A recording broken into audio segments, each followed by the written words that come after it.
The rain had been falling all morning, soft, steady, patient. It tapped gently against the kitchen window, like fingers keeping time. Nathan sat at the small wooden table, his hands wrapped around a chipped mug of coffee. The steam curled upward, dissolving into the cool air. On the table beside him lay an envelope from the bank. Final notice. He didn't need to open it. He already knew. His landscaping business, his dream, was dying. He ran his thumb along the paper's edge, staring at the garden outside. The soil was soaked and dark, the flower beds empty. He whispered, "God, I planted the seed. I worked hard. Why isn't it growing?" For years, Nathan had lived by the book of Proverbs. He believed in work, wisdom, and waiting. He started his company with prayer and purpose, quoting verses like mantras.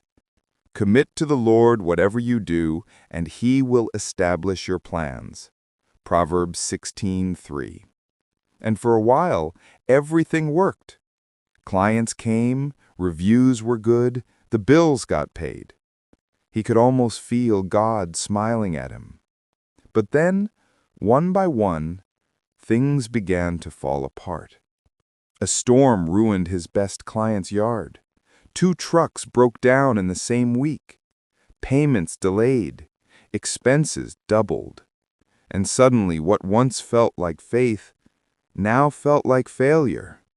He prayed harder, worked longer, worried more. But the heavens stayed silent. One night he opened his Bible again, not for answers, but for comfort. His eyes landed on Proverbs 24. "Sluggards do not plow in season, so at harvest time they look, but find nothing." He whispered, "But Lord, I did plow. I've been faithful."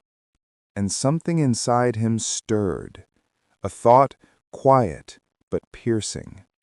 You worked, but you didn't wait. You planted, but you lost patience. Nathan sat back and sighed. He realized he had trusted God for results, but not for rhythm. He wanted harvest without humility, growth without grace. Days turned into weeks. He spent mornings at the kitchen window, journaling in a worn notebook. On the cover he wrote, "The seed that didn't grow. Yet." Lesson 1.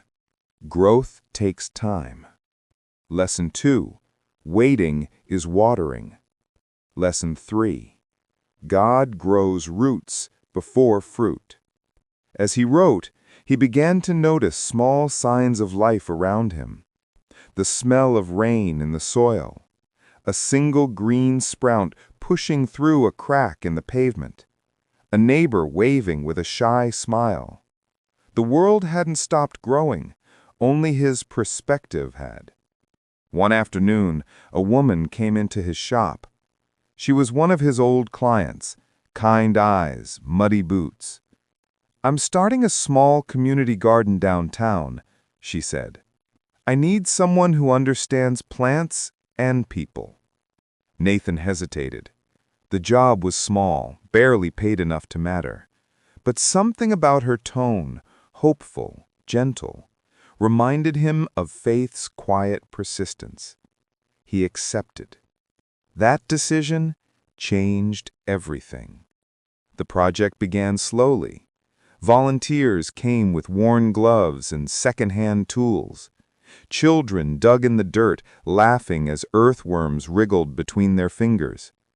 Old men offered advice about tomatoes. And Nathan, who had been so focused on profit, found himself surrounded by purpose.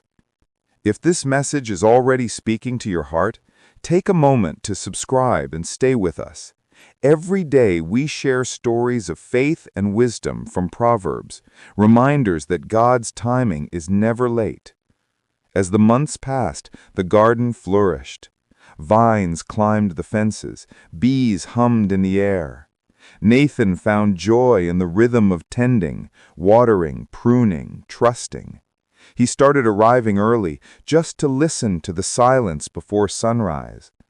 The same silence that once felt empty now felt sacred. One morning his phone buzzed, an email from the city council.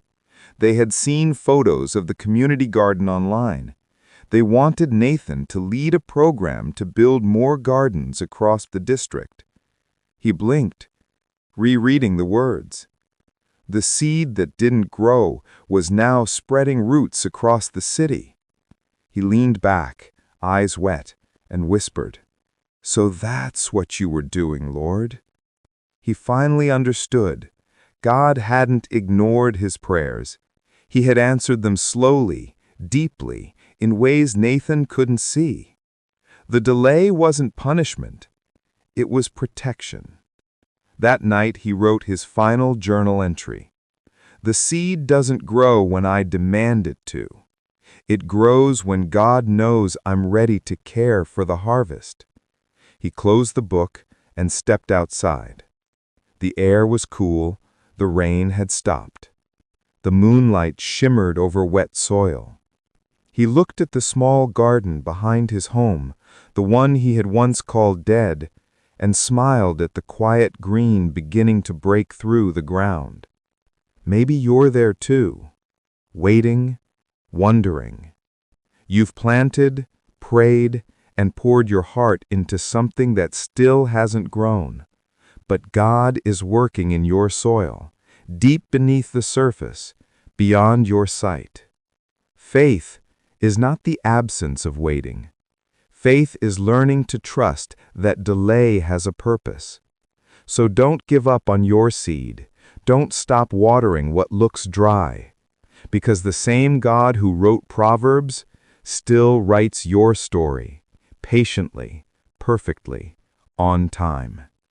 If this message touched your heart, share it with someone who's waiting for their own harvest.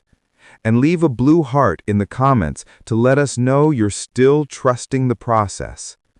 You just spent 8 minutes for God, 8 minutes to grow in wisdom, faith, and peace. See you tomorrow. Verse for your meditation. Proverbs 21:5.